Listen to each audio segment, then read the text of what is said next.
Hello everyone, welcome to English grammar tutorial class. আজকের ক্লাসে আমরা শিখব রিপোর্ট রাইটিং। এর আগের ক্লাসে আমরা রিপোর্ট রাইটিংয়ের পার্ট 1 ডিসকাশন করে নিয়েছি। সেখানে রিপোর্ট লিখতে গেলে কি কি রুলস ফলো করতে হয় আমরা ইন ডেপথ ডিসকাশন করে নিয়েছি। যারা বিগিনার তাদের জন্য ওই ক্লাসটা খুবই গুরুত্বপূর্ণ।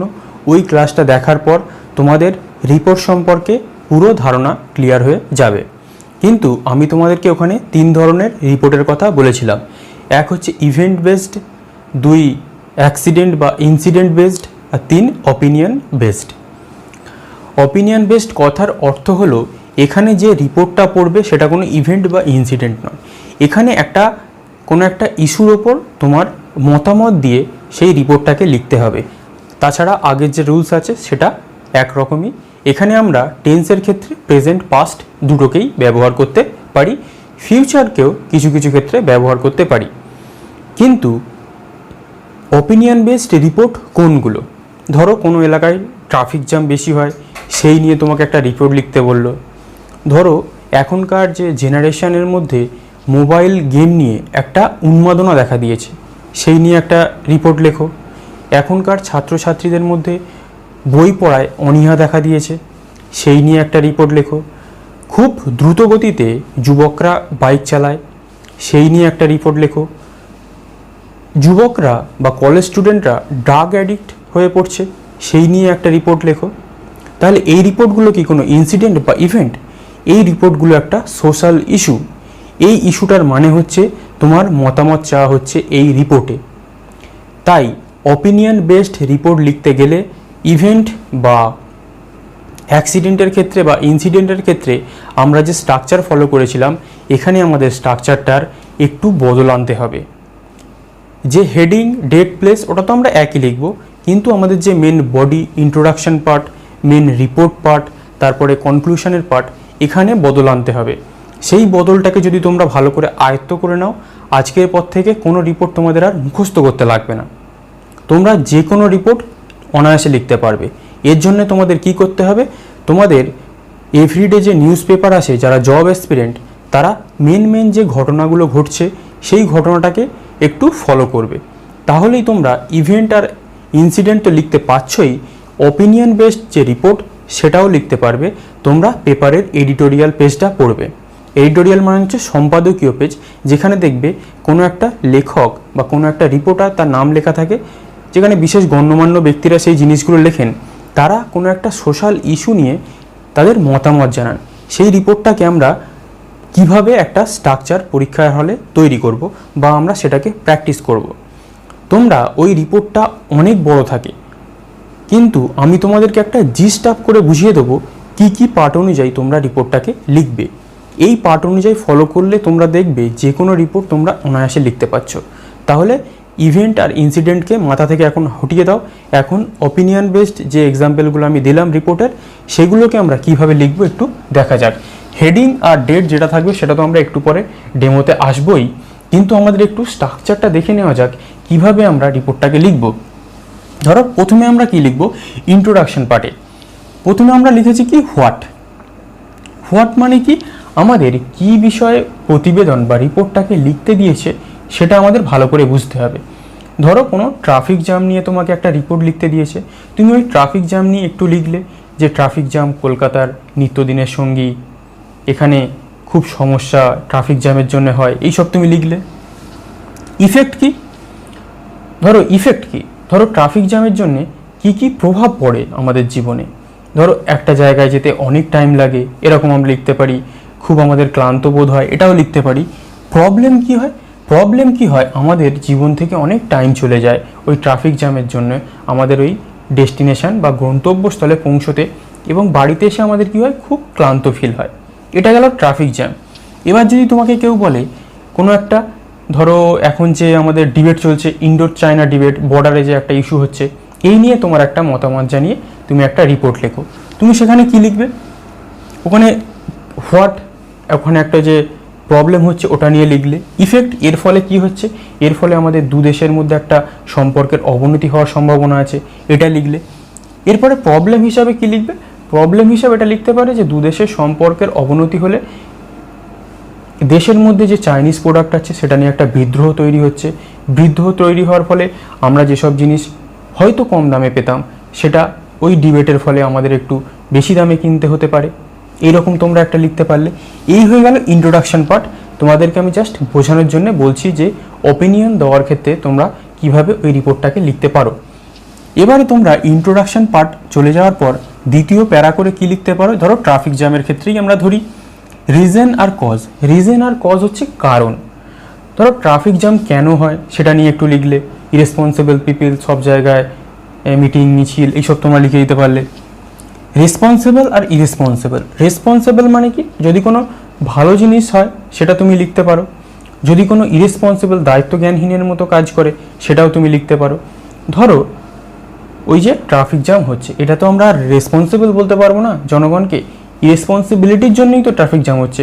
কেউ যাচ্ছে তাইভাবে পলিটিক্যাল র্যালি করছে, কেউ হকাররা ফুটপাত দখল করে নিয়েছে, বা কোনো কি বলা যায় ওই যে দোকানের সামনে সব গাড়ি নিয়ে দাঁড়িয়ে গেল, ট্রাফিকের কোনো বালাই নেই, ঠিক আছে।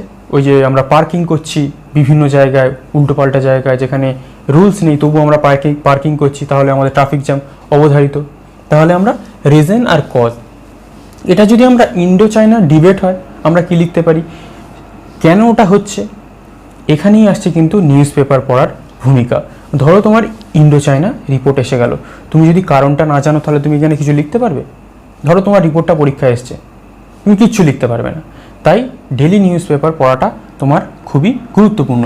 এবার রেসপন্সিবল আর ইরেসপন্সিবলের ক্ষেত্রে আমরা ইন্ডো চায়না ডিবেটে কী লিখতে পারি। ধরো কেউ বলছে চায়নার সোলজাররা আমাদের ভারতে চলে এসছে, তারা আমাদেরকে এই সবগুলো মেরেছে, এটা তাদের ইরেসপন্সিবল কাজ, সেটা তোমরা একটু লিখে দিতে পারো। কিন্তু ভারত দায়িত্বজ্ঞানের পরিচয় দিয়ে যে ওই গুলিগালা চালায়নি, ওরাও চালায়নি, এটাও তোমরা একটু লিখতে পারো। তাহলে এই হচ্ছে আমাদের সেকেন্ড প্যারায় কজ, কারণ, রেসপন্সিবল, ইরেসপন্সিবল কী কী কারণে সেগুলো হচ্ছে বিভিন্ন, এটা তোমাদের মতামতটা তোমরা দিতে পারো। অবশ্যই যেন মতামতটা একটু ডিটেল বা টু দ্য পয়েন্ট হয়। টু দ্য পয়েন্ট মানে হচ্ছে সেটা যেন মনে না হয় যেটা একটা তুমি বাড়িয়ে কিছু বলছো, এইরকম যেন মনে না হয়। এবারে আমাদের থার্ড প্যারা কী লিখতে পারি আমরা, রিমেডি। রিমেডি মানে কি, ধরো ট্রাফিক জ্যামের ক্ষেত্রে আমরা রিমেডি বা এর থেকে বেরিয়ে আসার উপায় হিসাবে কি লিখতে পারি, যে সরকারের উচিত বিভিন্ন ফ্লাইওভার করে দেওয়া, জনগণের উচিত ট্রাফিক রুল মানা, যেখানে সেখানে পার্কিং না করা, এটা আমরা লিখতে পারি। অ্যাকশনস টু টেক, কি অ্যাকশন নেওয়া উচিত বা কি পদক্ষেপ নেওয়া উচিত, এটাই আমরা কি লিখতে পারি, যে পুলিশের আরও কঠোরভাবে ওই যে ফাইন করা উচিত, যাতে এটা লক্ষ্য করা উচিত যে পরে দ্বিতীয়বার সে ওই ভুলটা না করে, যাচ্ছে তাই জায়গায় পার্কিং না করে, হকাররা ফুটপাত দখল করে না নেয়, এটা আমরা লিখতে পারি। এবারে কি, your thoughts on the issue, তোমার যে নিজস্ব একটা চিন্তা সেটা কিন্তু লাস্টে 1-2 লাইন লিখে দিতে পারো। ধরো ট্রাফিক জ্যামের ক্ষেত্রে তুমি কি লিখতে পারো, যে the citizen should be responsible, জনগণকে বা নাগরিকদের রেসপন্সিবল হতে হবে, তবেই কিন্তু ট্রাফিক জ্যামটা আমরা মুক্ত হতে পারবো। শুধু সরকারের ওপর দোষ দেবো সেটা করলে হবে না। তাই তোমার 1-2 মতামত তুমি সেখানে লাস্টে দিয়ে দিতেই পারো। তাহলে এই বডিটাকে যদি তোমরা ফলো করো তাহলে তোমরা দেখবে যে কোনো রিপোর্ট তোমরা খুব অনায়াসে লিখতে পারছো। এইবার ধরো কোনো কারেন্ট টপিকের ওপর এসে গেল, কোনো করোনা ভাইরাসের ওপর এসে গেল, কোনো ওই যে আমপানের ওপর এসে গেল, আমপানের ওপর আসলে তোমরা কিন্তু ওই ইভেন্ট আর ইনসিডেন্টে ফিরে যাবে। কিন্তু যদি করোনা ভাইরাসের ওপরে আসে তখন তোমাদের এই অপিনিয়ন বেসডে চলে আসতে হবে। তাহলে তোমাদের এই নিউজ পেপার বললাম একটু পড়তে হবে, যে কোনো অ্যাপ ডাউনলোড করে নিয়ে পড়তে পারো, কোনো অসুবিধা নেই। তাহলে ওই যে কারেন্ট ইভেন্টগুলো যদি তোমরা পড়ে রাখো তাহলে দেখবে তোমরা অনায়াসে পরীক্ষায় খুব সুন্দর রিপোর্ট লিখতে পারছো। ধরো এখানেই আমরা রিমেডি হিসাবে ইন্ডো চায়না ডিবেটে আমরা কী লিখতে পারি। ইন্ডো চায়না ডিবেটে আমরা এটা লিখতে পারি যে দু দেশের মন্ত্রী লেভেলের বৈঠক করা উচিত, বৈঠক করে ওটাকে মিটিয়ে নেওয়া উচিত। অ্যাকশান হিসাবে কি লিখতে পারি, যে ভারতেরও প্রতিঘাত করা উচিত, রিট্যালিয়েট করা উচিত, কেন তারা মেরে আমাদের চলে যাবে, এইটা লিখতে পারি। এবার তোমার থট, তোমার যে চিন্তা, তোমার যে মতামত, যে ওই ইস্যুটা কিভাবে আমরা সলভ করতে পারি, তুমি 1-2 লাইনে ওটা লিখে দিলে, তাহলে দেখবে তোমরা একটা খুব সুন্দর রিপোর্ট পরীক্ষা হলে 200 থেকে 250 ওয়ার্ডের মধ্যে লিখে আসতে পারছো। অবশ্যই 3টে প্যারা আলাদা আলাদা লিখবে। এই রিপোর্টটার ক্ষেত্রে অপিনিয়ন বেসড। এবার যদি আগের রিপোর্ট আসে সেটা তো আমরা আগের রুলসে দেখে নিয়েছি কী করতে হবে। তাহলে এবারে আমরা একটা ডেমো দেখে নিই, এই রুলস অনুযায়ী আমাদের সেই ডেমোটা ফলো হলো কি না। তাহলে তোমরা দেখতে থাকো, ডেমোটা আমি তোমাদের ক্লাস চলাকালীন লিখতে থাকবো এবং তোমাদেরকে আমি ডিটেলসে বোঝাতে থাকবো আমরা এই রুলস ফলো করে ওটাকে লিখলাম কি না। তোমরা দেখতে থাকো। তাহলে এইবারে আমরা একটা অপিনিয়ন বেসড রিপোর্ট দেখে নিই। রিপোর্টটা কি? Traffic jam in Kolkata. কলকাতাতে ট্রাফিক জ্যাম নিয়ে একটা রিপোর্ট। জায়গা যে কোনো জায়গা হতে পারে। তাই এই হচ্ছে আমাদের টাইটেল বাই স্টাফ রিপোর্টার, যেটা আমরা লিখি। তারপরে কি আমাদের প্লেস কলকাতা, ডেটটা কি 17 আগস্ট 2020, যেটা ডেট ইচ্ছা তোমরা দিতে পারো। তাহলে এইবার আমরা একটা ছোট্ট করে এর ওপরে রিপোর্ট লিখে নিই, লিখে দেখি আমরা যে রুলস বা যে স্ট্রাকচারটা শিখলাম সেটা ফলো করছে কি না। তাহলে তোমরা দেখতে থাকো। প্রথমে আমরা কি লিখতে পারি? ট্রাফিক জ্যাম নিয়ে, traffic jam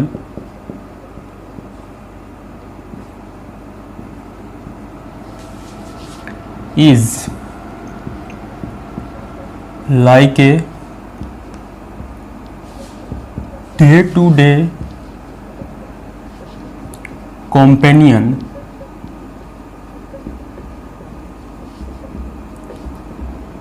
to the people of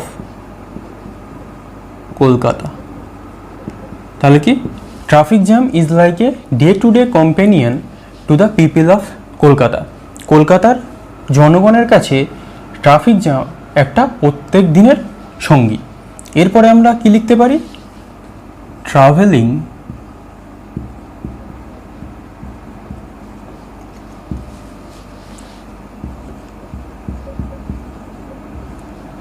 either in a public transport or in a private car is like a nightmare in the city। তাহলে কি বলছে? Travelling either in a public transport, কোনো public ট্রান্সপোর্টে, যে বাসে আমরা উঠি বা গাড়িতে উঠি, যাতায়াতটা কোনো একটা পাবলিক ট্রান্সপোর্টে, বা or in a private car, বা কোনো ব্যক্তিগত কারোর গাড়ি হতে পারে।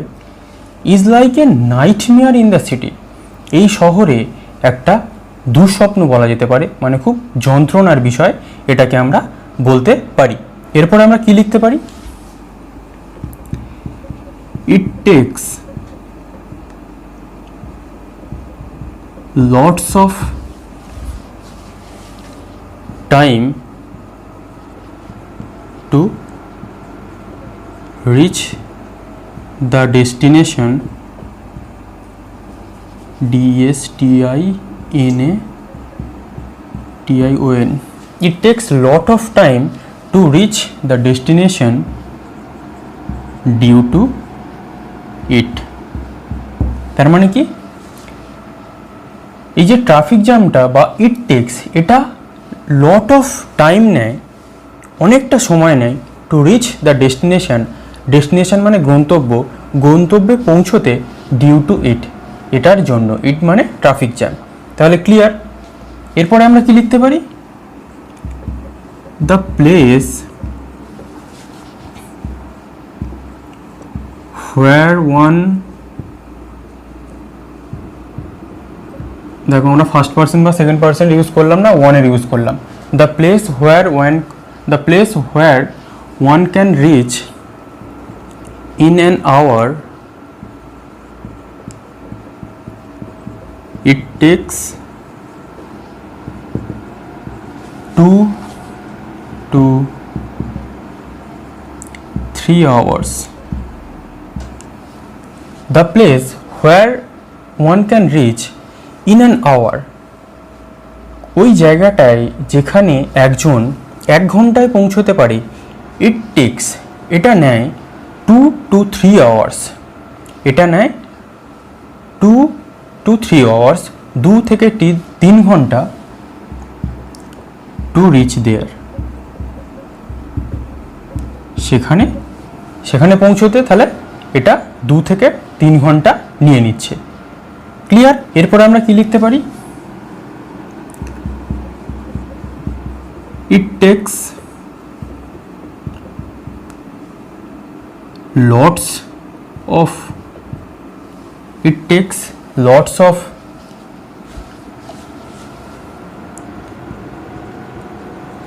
time, it takes lots of time from one's life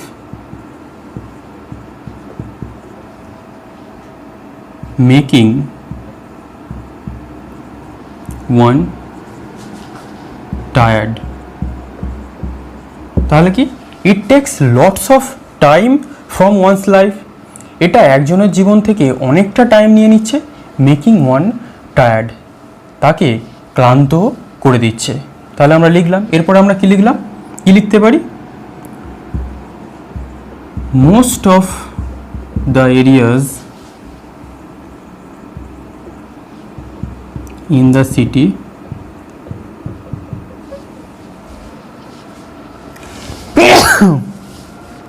most of the areas in the city are prone to traffic jam। তাহলে কি বেশিরভাগ জায়গায় এখানে ট্রাফিক জ্যাম প্রবণ বা ট্রাফিক জ্যাম হয়। তাহলে প্রথমে আমরা যতটুকু লিখলাম ফার্স্ট পার্টটা আমরা বুঝে নিই। সেখানে আমরা কি লিখেছিলাম, হোয়াট কি, ট্রাফিক জ্যাম নিয়ে আমরা লিখে দিয়েছি, এটা ডে টু ডে কম্পেনিয়ন আমাদের। এর এফেক্ট কি? এর এফেক্ট কি যে এটা একটা নাইটমেয়ার কলকাতাতে যাওয়া, এখানে অনেক টাইম নেয় যেতে, যেটা 1 ঘন্টা লাগে সেটা 2 ঘন্টা নিয়ে নিচ্ছে।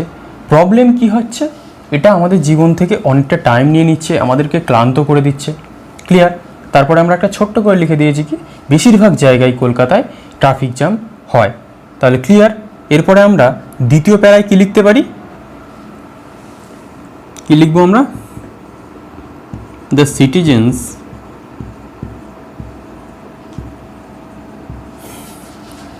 have the habit of doing anything on the road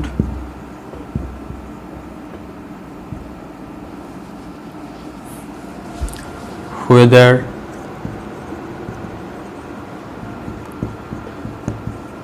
it is a political rally or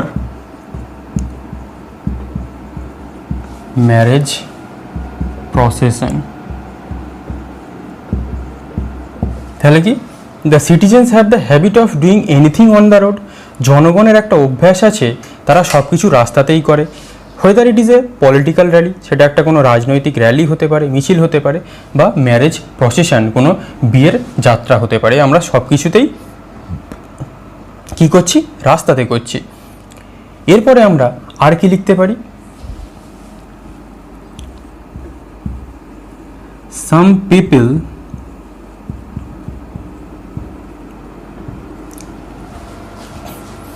have the habit of parking their cars in front of a shop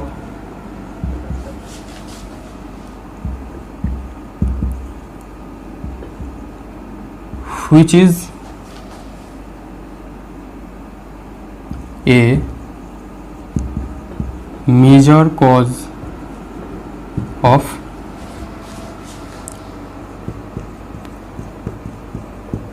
traffic jam. তার মানে কি, সাম পিপল, কিছু লোকের, have the habit of, এই অভ্যাস আছে, parking দেয়ার curse, তাদের গাড়িটাকে পার্ক করা in front of A shop, একটা দোকানের সামনে রাখা। আমরা কি দেখি বিভিন্ন জন গিয়ে গাড়িগুলো দোকানের সামনে যেখানে পার্কিং জোন নেই সেখানেও রেখে দেয়। Which is a major cause of traffic jam, যেটাও একটা খুব বড় কারণ ট্রাফিক জ্যামের। এরপরে আমরা কি লিখতে পারি, দ্য হকার্স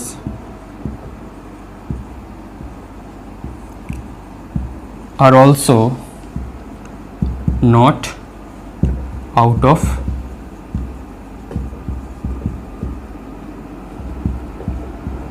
তাহলে আমরা কি লিখলাম যে হকাররাও এর কম্পিটিশনের বাইরে নেই, তার মানে হকাররাও দায়ী ট্রাফিক জ্যামের জন্য। কারণ আমরা কি দেখেছি, হকাররা বিভিন্ন ফুটপাতে জুড়ে তারা ব্যবসা করছে, যেখানে সেখানে বসে পড়ছে, এই জন্যেও ট্রাফিক জ্যাম হচ্ছে।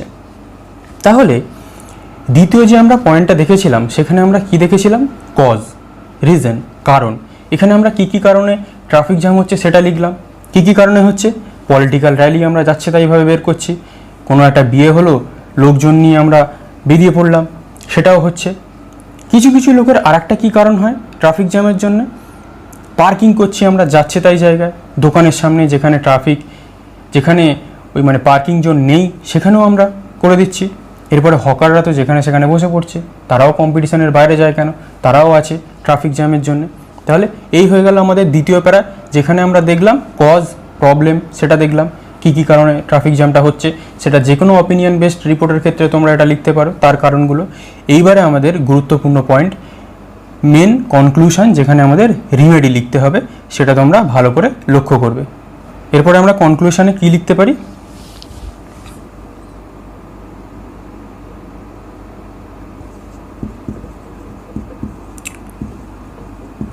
state government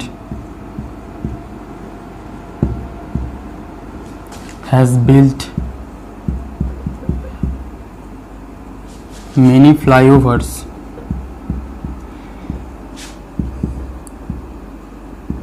to make traveling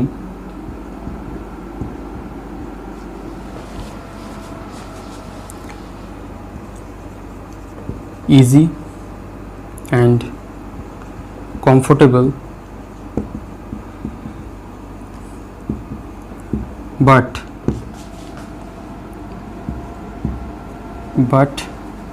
the citizens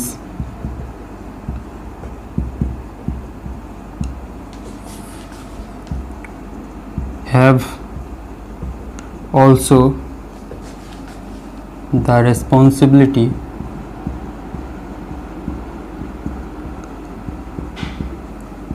to obey the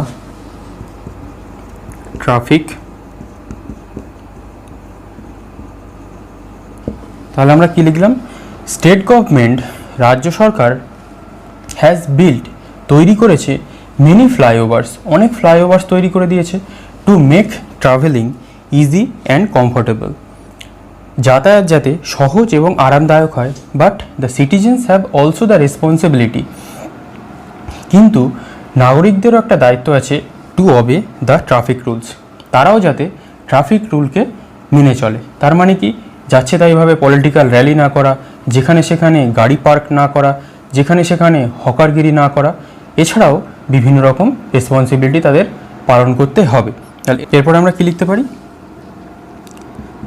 the police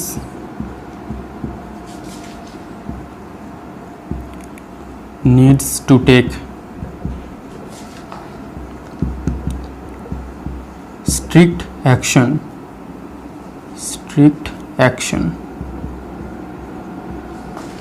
against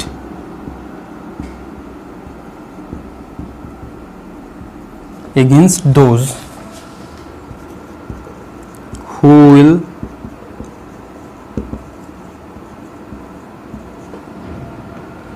disobey the traffic rules।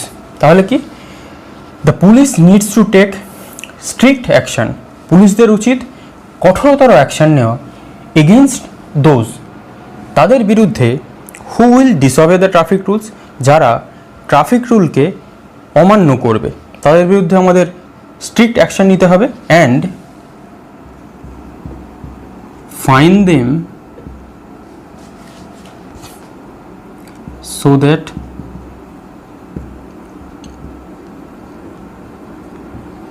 they get scared to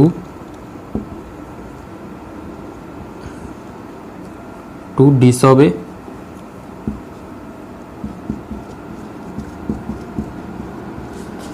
traffic rules thereafter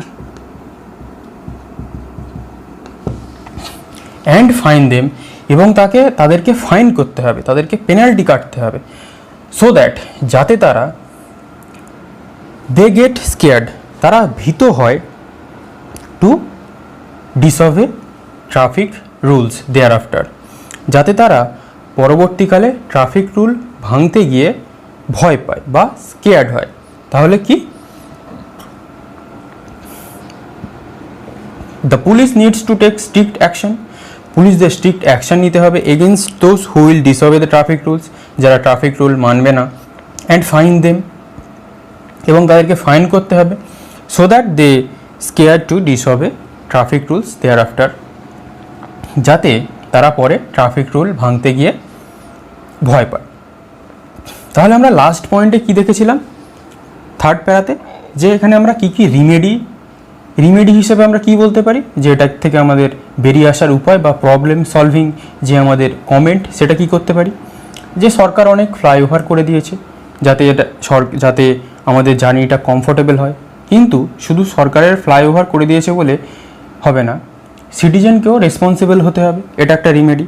আর একটা রিমেডি কী হতে পারে, পুলিশকে স্ট্রিক্ট অ্যাকশান নিতে হবে, তাদেরকে ফাইন করতে হবে, যাচ্ছে তার জায়গায় গাড়ি রাখা যাবে না, যেখানে সেখানে পলিটিক্যাল র্যালি বের করা যাবে না, যেখানে সেখানে হকারগিরি করা যাবে না। তাহলে এই আমাদের প্রবলেম যে সলভিং যে লাস্ট কনক্লুশন পার্ট, সেটা আমরা ছোট্ট করে লিখে দিলাম। তাহলে আমাদের কটা পার্ট হলো, 1 2 3, তিনটে পার্ট আমরা ফলো করলাম না, আমরা যে স্ট্রাকচারটাকে তৈরি করেছিলাম সেই স্ট্রাকচারটা আমাদের হলো। তোমরা স্ক্রিনশট নিয়ে সেই স্ট্রাকচার অনুযায়ী দেখবে, একদম হুবহু স্ট্রাকচার অনুযায়ী আমরা রিপোর্টটাকে লিখে দিয়েছি। স্ক্রিনশট নিয়ে নাও, তারপরে বলছি।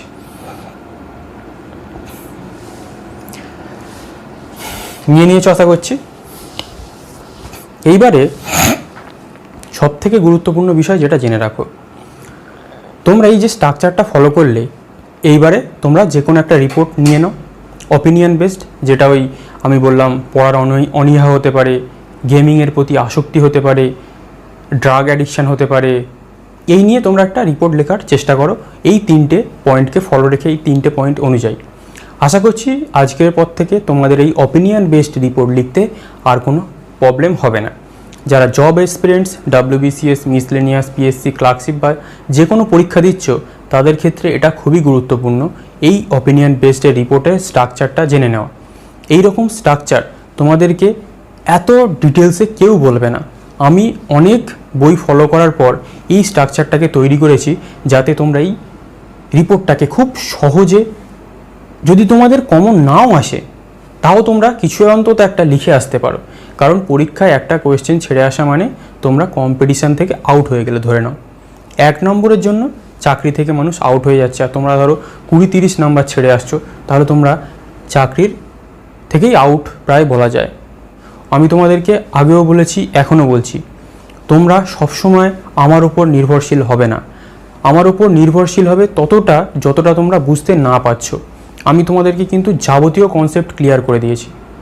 এইবার তোমাদের উচিতটা কি, এই স্ট্রাকচার অনুযায়ী নিজেদের থেকে রিপোর্ট লেখা। তাহলে দেখবে পরীক্ষায় তোমাদের সফলতা থেকে কেউ আটকাতে পারবে না। তোমরা অন্যদের থেকে অনেক ভালো রিপোর্ট লিখতে পারছো। আর যেখানে তোমরা দেখবে রিপোর্ট নিয়ে তোমাদেরকে দিয়ে দেওয়া হচ্ছে এবং তোমরা রিপোর্টের মাথামুন্ডু কিছু বুঝতে পারছো না, ধরো প্রত্যেক দিনের ঘটনায় যদি তোমাকে আমি রিপোর্ট লিখে দিই, আমি তো তোমাকে রিপোর্ট লিখে দিলাম, তুমি কি শিখছো? তুমি কিছু শিখতেই পারছো না। ওই জন্যে আমি তোমাদের ডে টু ডেট বা যদি কোনো রিসেন্ট ঘটনা ঘটে তাও আমি তোমাদেরকে রিপোর্ট দিই না। কেন দিই না? কারণ আমি আগে ঠিক করেছি তোমাদেরকে জিনিসটা শেখা উচিত। তোমরা যদি শিখতে না পারো, আমি যদি আমপানের ঘটনায় রিপোর্ট দিয়ে দিই, আমি যদি করোনা ভাইরাসের ঘটনায় রিপোর্ট দিয়ে দিই, আমি যদি ইন্ডো চাইনা বর্ডারের ঘটনায় তোমাদের রিপোর্ট দিয়ে দিই, তাহলে তোমরা কি শিখলে? আর পরীক্ষায় কি এসেছে? পরীক্ষায় এসেছে অনলাইন গেমিংয়ে ছাত্ররা বেশি আসক্ত হয়েছে, এবার তুমি রিপোর্ট লেখো। তুমি ওইগুলো তোমাদেরকে আমি ডে টু ডে প্রতিদিন দিয়ে দিয়েছি, তোমরা সেইগুলো মুখস্থ করে নিয়েছো বা কোনোভাবে আয়ত্ত করে নিয়েছো, তোমরা রিপোর্ট লেখা শেখোনি নিজেদের মতো করে, তাহলে তোমরা পরীক্ষা হলে গিয়ে কী লিখবে? কিছুই লিখতে পারবে না। যারা লিখবে তারা চাকরিটা পেয়ে যাবে। তাই সবসময় যে কোনো জিনিস শেখার আগে, বিশেষ করে যারা জব অ্যাসপিরেন্ট, তারা যে কোনো টপিক শেখার আগে, বিশেষ করে রাইটিং ইংলিশে কনসেপচুয়াল ক্ল্যারিটি আনো। কনসেপচুয়াল ক্ল্যারিটি না আনলে তোমরা কিন্তু রাইটিং স্কিলে দক্ষ হবে না। সাথে সাথে তো আমাদের গ্রামার ক্লাস চলছেই, সেখানেও তোমরা যদি কোনো গ্রামাটিক্যাল রুলস না জানো সেটা দেখতে পারো। তাই নিজেদের আত্মনির্ভর করতে শেখো। আমি আগের দিন বলেছিলাম যে আমি তোমাদের মাছ ধরা শেখাবো, কিন্তু মাছটা ধরতে তোমাদের হবে। তার মানে পরবর্তীকালে তোমাদের নিজেদের রিপোর্টটা শিখে রিপোর্টটা লিখতে হবে। আমি তোমাদেরকে প্রতিদিন রিপোর্ট করিয়ে গেলাম রিসেন্ট ঘটনার ওপর, তোমরা শিখলে কি? জিরো, কিছুই শিখলে না রিপোর্টের। তাই এই যে স্ট্রাকচারটা ফলো করে তোমরা রিপোর্টে যে কোনো একটা অ্যান্ড্রয়েড অ্যাপ ডাউনলোড করে নেবে, ইংরেজি পেপার, সেখান থেকে রিপোর্টটা করে নেবে দরকার হলে, করে এইরকম স্ট্রাকচার অনুযায়ী নিজেদের মতো করবে। যদি তোমাদেরকে কেউ রিপোর্ট লিখে দেয় সেটা ফলো করবে না। কেন করবে না? কারণ তুমি চাকরি থেকে দুপা পিছিয়ে এলে। যারা নিজেরা রিপোর্ট লিখলো তারা চাকরির পরীক্ষায় অনেকটা আগিয়ে গেল। বুঝতে পারলে আমার কথা? একদম আমি তোমাদেরকে যেটা বাস্তব, যেটা ফ্যাক্ট সেটাই বললাম, এর মধ্যে কোনো ভাঁওতাবাজি নেই। এটাই ফ্যাক্ট। তোমাদেরকে নিজে থেকে দুঃখ হতে হবে। আমি তো তোমাদেরকে প্রতিদিন বললাম ভিডিও দিতে পারি, একটা এরকমভাবে আমাদের ডেমো দেওয়ার কী দরকার আছে? তোমরা দেখলে যে কীভাবে আমি ছোট্ট ছোট্ট করে তোমাদের লিখে বোঝালাম। এবার যদি আমি একটা ধরো রিপোর্ট খাতায় লিখলাম, লিখে এখানে পেস্ট করে দিলাম, পেস্ট করে সেটা গড় করে রিডিং পড়ে গেলাম, তোমরা কিছুই বুঝতে পারলে না, আমার পড়ানোটাও বেকার, ক্লাসে যে টাইমটা তোমরা দিলে সেটাও বেকার। তাই নিজে থেকে লিখতে শেখো, এটাই আমার শেষ কথা। নিজে লিখতে না পারলে তোমরা চাকরির পরীক্ষায় অনেকটা পিছিয়ে থাকবে। তাহলে আজ জ্ঞান বেশি হয়ে গেল। আজ এই ক্লাসে এই পর্যন্তই। পরের ক্লাসে আমরা অন্য টপিক নিয়ে আলোচনা করে নেব। Thank you for watching.